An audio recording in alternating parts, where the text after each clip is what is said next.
Alright, y'all. So, I'm not gonna lie. August was a complete bombshell. School got me tired. I get home and I just sleep. Next thing I know, it's 1 in the morning. I had high hopes for August, mainly because I was coming off my most productive month between the marathon and the 4 videos I put out. And I was hoping August would be somewhat the same with school and all, but I was wrong. So until the school year ends, my videos might be a little more spaced out. Gotta finish senior year strong. Alright, let's jump into the video. After making my video about Ash's Greninja, I decided, why not make another series that I'm not gonna commit to after the 3rd video? Nah, I'm playing. This video will be dedicated to one of Ash's most underrated Pokemon, Sceptile, aka the easy, legendary Sniper. We first meet Sceptile, or Trico, in episode 7 of the Advanced series. May and her D1 cock-blocking brother Max are arguing because they got lost. Then a bunch of Trico appeared and Ash got on that expeditiously. Trico smacked it away with barely any effort. Then Ash chases after. He gets to the tree where Trico lives, then slides down it like it's Rapids Water Park. Pikachu tried to step up to Trico, but Trico turned his swag on a little too high. Then Jub from The Simpsons popped up like, "Alright Trico, that's enough. I'm old and I'm tired. It's the 3rd time I caught your ass this week, damn it. Tee up. Man, shut your old ass up. Come on, man. Hell, man. Low key, if you're able to go toe to toe with Pikachu without taking a hit from it, you're destined for greatness." Anyway, Ash finds out that Trico's crib is dying and he's trying to save it. This had Trico confused because he thought Ash was trying to sneak him, but Ash was like, "Nah, man, I'm not trying to do all that. Alright, man. But if you sneak me, I'ma do you." Later on, Team Rocket tries to steal some Trico, but Tree, swing first, talk later, Eco, wasted no time. He folded Team Rocket, then told Cacnea to kiss his ass. I ain't gonna lie, that's crazy work. Anyway, because of that, Cacnea popped the balloon, which sent Team Rocket flying once again. Oh wow. Trico reconciles with his friends, but then Trico's crib split in half. This caused a new tree to be born, which doesn't make any sense because there's no way that tree and the trees around it were able to grow that big that fast. Trico snuck Ash, so they started fighting. He tanked Pikachu's Thunderbolt, then hit him with a breakdance tail whip. Pikachu locked in and hit Trico with his Let That Hoe Rip Thunderbolt, allowing Ash to catch Trico. Ever since then, Trico has been the centerpiece of the Hoenn team and dominated on the field. Like right here during Ash's rematch against Brawly. Trico got completely wasted in the first fight, so now it's time to get his get back. Trico dodges arm thrust multiple times while also attacking Hariyama's legs with Pound, slowing it down. They both use the geysers to get close, then Trico lands the finishing blow. I'm telling y'all, Trico is just that guy, and if you still don't believe me, let's take it to the next season. Alright, so Ash's Trico is in a mood, kinda like me when I go to school. Then a Loungard ran up on everybody, screaming and running people over. Sounds like YNs to me. Ash decides to challenge Guy, I'm not kidding, that's actually his name, and as soon as Ash said battle, Trico's battle chip activated and he was ready to box. Trico spit his twig out, then used quick attack. Loungard stomped on him, then Trico sprayed it with bullet seed to free itself. Loungard used supersonic, then followed it with earthquake. Trico jumped in the air, then landed a direct pound. Then out of nowhere, both Trico and Loungard evolved. The hate was so strong it made them evolve. Hey, I don't mean to sound like a TikTok kid, but Grovyle using Leaf Blade to get the new twig was aura, I ain't gonna lie. Grovyle uses Leaf Blade, but Loungard was like, nah, I'ma hit him with the Scream. Loungard goes on a rampage, so now they have to try and stop it. Grovyle tried to stop it, but he ain't really do nothing. This pissed him off so much that when Ash told him to take a break, he was like, nah, yo, where you at?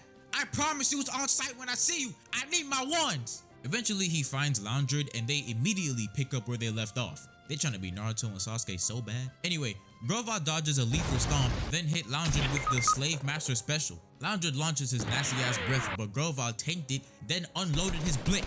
Grovyle lands his first Leaf Blade, but Loungard caught the second one. After getting hit with Pound, Guy was like, if you want to win, you gotta do as I say. Oh my god, bro. Oh, hell no, man. What the man? Get your ass on. Then Team Rocket tried stealing Loungard, so Guy decided to jump in and protect it, which all of a sudden made them friends again? I don't know. In my opinion, I think Grovyle whooped his ass, but that's just me. Alright, now we're in Petalburg City for Ash's 5th gym badge, and Ash and Norman are down to their last Pokemon. Grovyle uses Bullet Seed, which Slaking blocked with his hands. Grovyle went in with Leaf Blade, but Slaking grabbed it, then tossed him aside. Grovyle stopped Slaking's Focus Punch by shooting his seeds in his face.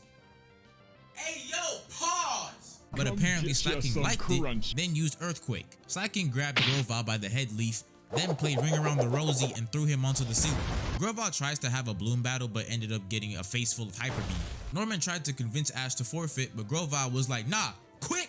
Who quitting? Nah, stand right there. I'll Celebi say I won't snipe you right there, right now. Once Grovyle's Overgrow ability kicked in, he started going balls off the walls, literally, and landed pound right in Slaking's face. Dumb lizard. Alright, league time. Here we have Ash versus Clark. Ash sends in Glalie and Grovyle, and Clark sends out Mid and Mid's little brother. Both Grovyle and Glalie were hit with super effective attacks, so Glalie retaliated with Icy Wind. It ain't do nothing. Grovyle ducked the Steel Wing, but Glalie got hit right in the dome. Grovyle outran Quilava, then set Glalie up with the alley-oop of the century, then pulled off the game-saving block for Glalie to pull up from deep. Grovyle took out Quilava, then weaved Steel Wing, but got hit from the back. Unfortunately, this took out Grovyle, but luckily Glalie was able to finish the job using his big head.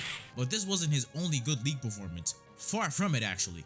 Ash sends out Grovyle against Katie's Walrein. He dodged Ice Beam, but since Walrein was able to hide underwater, it could sneak up on Grovyle without him even knowing. So Grovyle used Leaf Blade on the water to get Walrein out, then baited it into using Ice Beam to freeze the water, making it an even playing field. Then Grovyle turned on the jets and said, "Beep!" Walrein got his lick back, then Grovyle hit it with Leaf Blade, followed by Bullet Seed. Grovyle turned on the jets again and turned into Shadow the Hedgehog, landing Quick Attack. Walrein tried one last time to get in close, so Grovyle did the same thing, but at the last second he hit Walrein with the same move Naruto used against the 4th Raikage. Damn, that was cold. And of course he had to add his signature finisher stance. After that he demolished Harrison Steelix, but got wiped by Meteor Mash. But other than that, Grovyle had a pretty impressive league run. Ash and the gang are on their way to Chamomile Island and meet a Nurse Joy out in the field. Meantime, Grovyle's fighting Entropius over a tree. Bro got beat so bad that a Meganium had to come in and help. While these two develop a crush on each other, Grovyle's sitting over here on 1 HP. I'm sorry. I'm sorry. I just find that kind of funny. After he got healed, he developed a crush on, hey yo, what's that supposed to mean, Pokemon? Meganium got kidnapped by Team Rocket. Then we cut to Grovyle trying to get his get back from earlier. It wasn't going too well for the first 30 seconds, but all it took was one glance at his flower to remind him of his sweet honey Meganium. He shot Tropius in the back, then landed his signature Leaf Blade Snipe.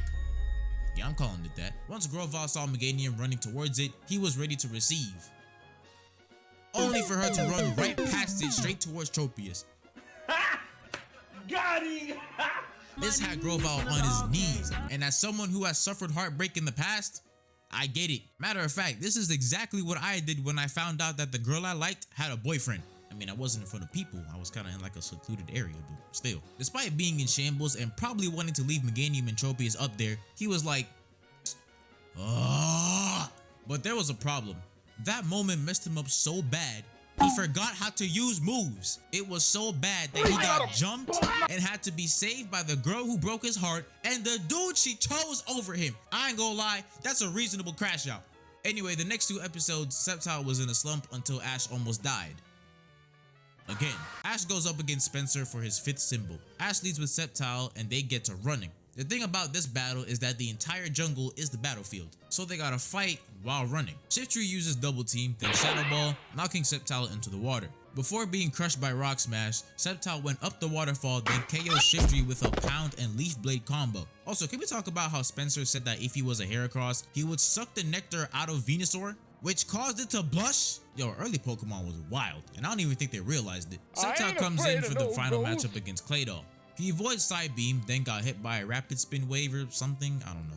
Then it started to rain, so Sceptile couldn't use the sun anymore. He got caught in a sandstorm, then hit by Side Beam. Then the sun came back out, so it's time for the easy legendary sniper to do his thing. He jumps over Hyper Beam, then sent a Solar Beam directly at Claydol, winning the match.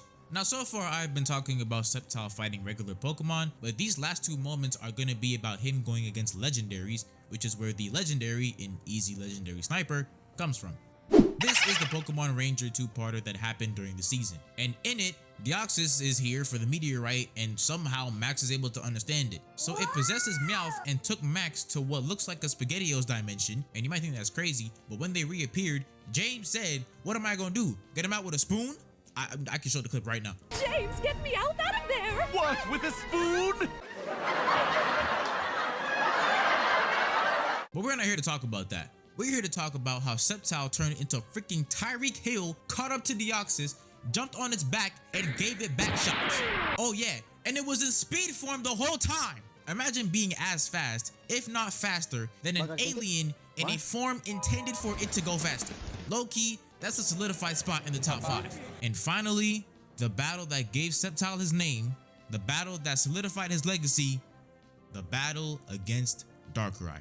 And before y'all say it, yes, I know Darkrai's a mythical Pokemon, but I think Easy Legendary Sniper sounds cooler, so I went with it. Sceptile makes his grand return against Tobias's hacked, had to make that known, Darkrai.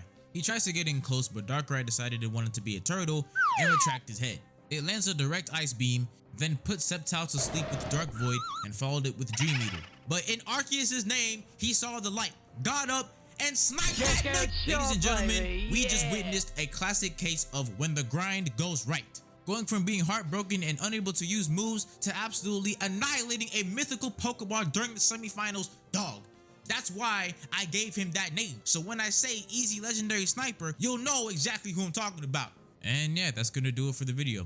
Hopefully I can be a little more consistent this month because I do not want a repeat of August. Also, if you haven't already, subscribe to the gaming channel. I don't know why I haven't said anything about it until now, but I have a gaming channel. This is gonna be where my gaming content will be from now on because they don't do too well on this channel. And it'll be where I stream Legends ZA when it drops. So make sure y'all subscribe and hit the bell so you don't miss those. I hope you guys have an amazing rest of your day or night depending on when you're watching this. And I'll see y'all next time. Peace.